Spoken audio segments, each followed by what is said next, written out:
Judah Iscariot had given them a sign, saying, "Behold, I will flatter him and mislead him into thinking I repent the sins of my life. As a sign of the false flattery there shall be a kiss. And behold, whomever I kiss, he is the one, seize him." He then stepped up to Jmmanuel and said, "I'll greet you, Master. I will follow your teachings now, for you are allowing me to repent for what I did during my old life." Then he touched Jmmanuel and gave him the kiss of betrayal. But Jmmanuel said to him, "My friend, why have you come to lie to me when betrayal burns in your mind and in your actions?"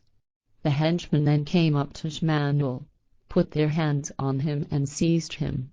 And behold, one of the henchmen from the group thought better, had a quick change of mind, and feeling remorseful, sided with Jmmanuel. He stretched out his hand, drew his sword, and struck a chief priest's servant, cutting off his ear.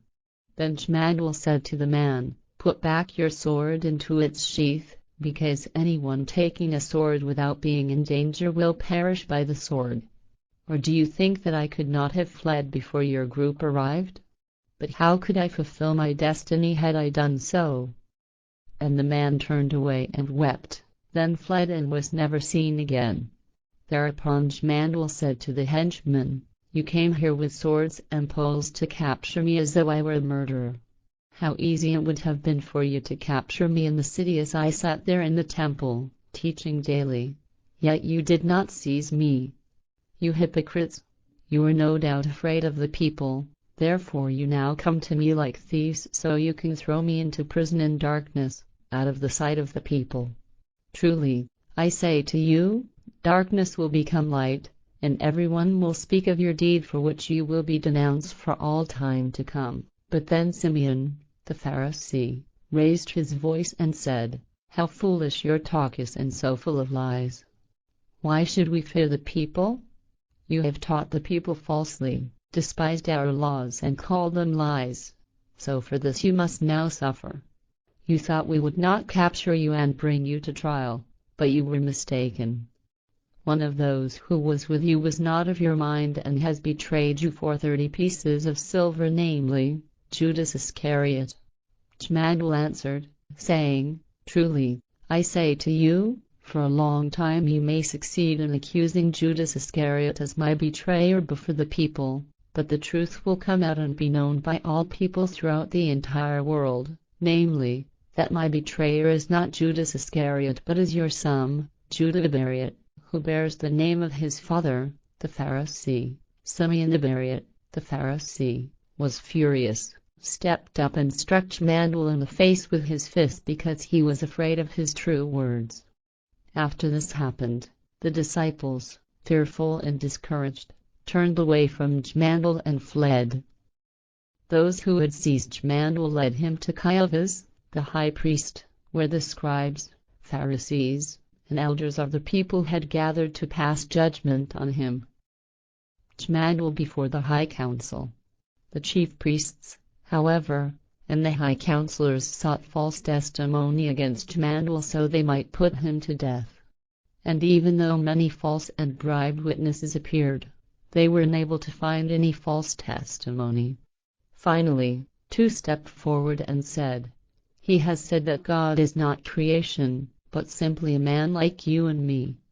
He also said that he was begotten by a guardian angel of God, by the name of Gabriel." Caiaphas, the high priest, arose and said to Jmmanuel, "Will you not reply at what these 2 bear witness against you?" But Jmmanuel remained silent and smiled benignly. Therefore the high priest spoke to him, "I'll adjure you by the living God to tell us if you were begotten by the angel Gabriel, who is an angel of God, as the scriptures attest." And Jmmanuel replied, "As you say. But I also say to you that God is not creation. Instead he is Lord over the 3 human lineages that were begotten on earth through his will. God has come from the vastness of the universe and has brought the world under his will. Therefore he is the supreme emperor of these 3 human populations.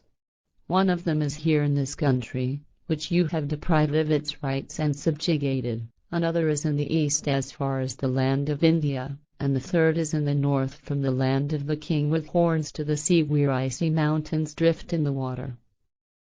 There are 7 human lineages living in all the directions of the wind, from one end of the earth to the other.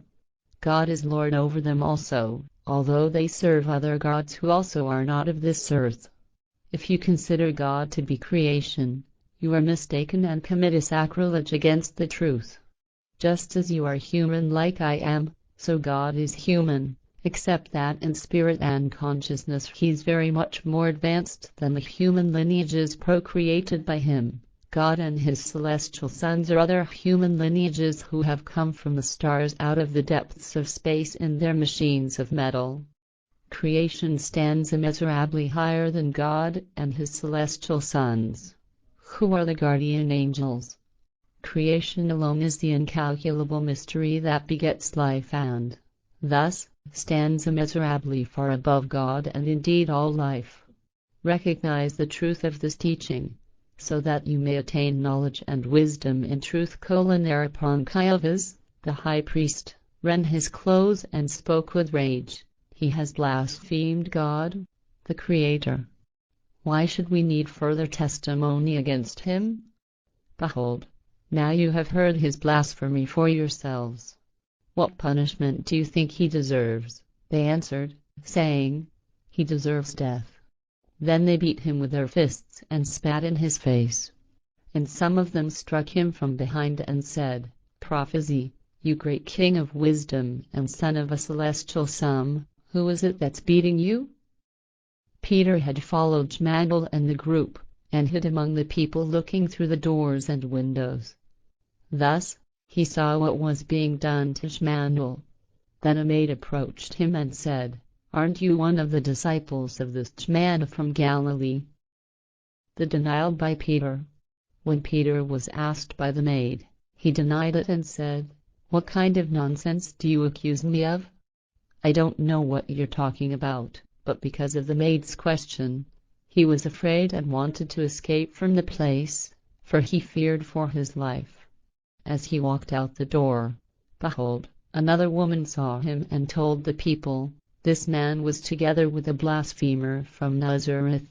But Peter lied a second time, and, raising his hand as in an oath, said, Truly, I don't know that confused person. And when Peter left the house, those who had been standing there came up to him, saying, Aren't you one of those who serve this Jmmanuel? You're giving yourself away through your manner of speech. Peter began to revile Jmmanuel, cursed himself and swore, I don't know this crazy person or his blasphemous teachings of God. But soon thereafter a rooster crowed 3 times, and Peter thought of Jmmanuel's words, and he hurriedly ran away from there and wept bitterly. Chapter 29. The Suicide of Judah Iscariot. Judah Iscariot, the betrayer of Jmmanuel, was among the counselors who wanted to kill Jmmanuel. But when he saw what appalling injustice and torture Jmmanuel was undergoing, and that his face was bloody, he felt repentant. Suddenly great distress and misery was within him. At odds with himself, he took his money bag, tossed it before the chief priests and council elders and said, I have done evil to this person because I was thinking only of gold and silver and the goods and wealth. I repent that I have betrayed innocent blood because his teachings do not seem evil to me.